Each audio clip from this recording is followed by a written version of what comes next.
प्रयागराज में महाकुंभ 2025 का आयोजन पूरे वैभव और श्रद्धा के साथ हो रहा था।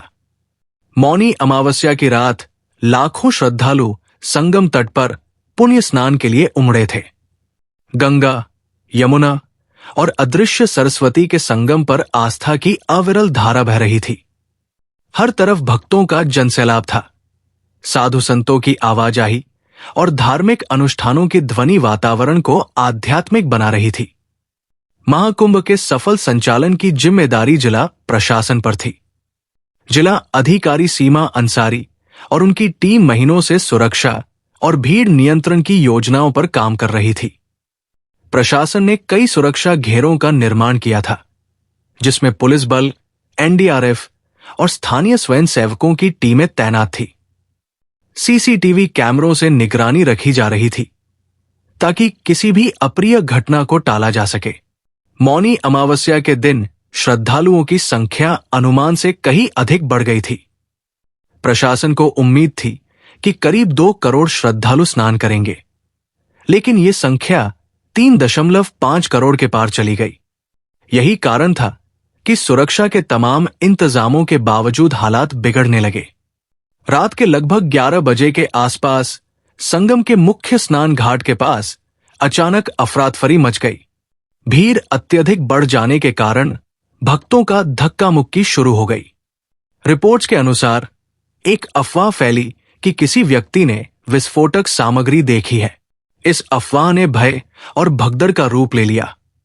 कुछ लोगों ने बताया कि बिजली के तारों में अचानक स्पार्क हुआ, जिससे लोगों में घबराहट बढ़ गई। कुछ लोग माइक पर श्रद्धालुओं को शांत रहने के लिए कह रहे थे, लेकिन शोरगुल और भारी भीड़ में ये आवाज दब गई। देखते ही देखते हजारों लोग भागने लगे और कई लोग कुचलकर घायल हो गए। घटना की सूचना मिलते ही जिला अधिकारी सीमा अंसारी, एसएसपी राजेश तिवारी और एनडीआरएफ की टीमें मौके पर पहुंच गई। पुलिस ने तुरंत भीड़ को नियंत्रित करने के लिए बैरिकेडिंग लगाई और श्रद्धालुओं को अलग अलग मार्गों से बाहर निकालने की प्रक्रिया शुरू की। घायलों को तुरंत नजदीकी अस्पतालों में पहुंचाया गया। एसआरएन अस्पताल, बेली अस्पताल और संगम के पास बने अस्थायी मेडिकल कैंपों में डॉक्टरों की टीम पहले से तैनात थी, जिससे घायलों को तुरंत चिकित्सा सहायता मिल सकी। जांच के दौरान ये सामने आया कि कुछ असामाजिक तत्वों ने भीड़ में अफवाह फैलाई थी, जिससे भगदड़ मची। कुछ चश्मदीदों का कहना था कि एक संदिग्ध व्यक्ति को विस्फोटक जैसी चीज के साथ देखा गया था, जिसे बाद में पुलिस ने गिरफ्तार कर लिया। हालांकि इस बात की पुष्टि अभी तक आधिकारिक तौर पर नहीं हुई थी।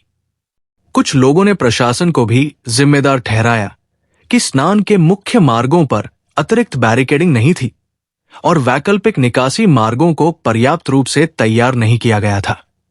हालांकि प्रशासन ने स्पष्ट किया कि भीड़ की संख्या अनुमान से अधिक होने के कारण परिस्थितियां बिगड़ गई।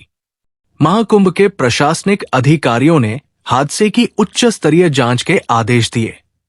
उत्तर प्रदेश सरकार ने तत्काल प्रभाव से एक जांच समिति गठित की, जिसमें पुलिस, खुफिया एजेंसियों और प्रशासनिक अधिकारियों को शामिल किया गया। घटना के बाद सुरक्षा को और कड़ा कर दिया गया। स्नान घाटों पर अतिरिक्त पुलिस बल तैनात किए गए। ड्रोन कैमरों की मदद से निगरानी बढ़ा दी गई और अफवाहों को फैलने से रोकने के लिए संचार तंत्र को और मजबूत किया गया। महाकुंभ जैसे विशाल आयोजन में प्रशासन और श्रद्धालुओं को मिलकर सतर्क रहना होगा। श्रद्धालुओं की अनुमानित संख्या से अधिक भीड़ के लिए पूर्व तैयारी आवश्यक है। सोशल मीडिया और माइक अनाउंसमेंट सिस्टम को मजबूत करना होगा ताकि गलत सूचना न फैले। स्नान घाटों पर अतिरिक्त मार्ग तैयार किए जाने चाहिए ताकि भीड़ का दबाव कम किया जा सके।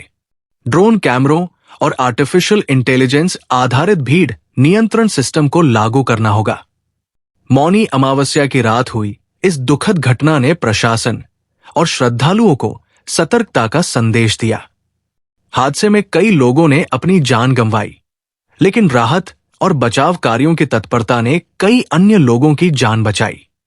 प्रशासन और सरकार इस घटना से सीख लेकर भविष्य में ऐसे आयोजनों को और सुरक्षित बनाने के लिए नई रणनीतियां बना रही है। महाकुंभ आस्था, श्रद्धा और आत्मशुद्धि का पर्व है।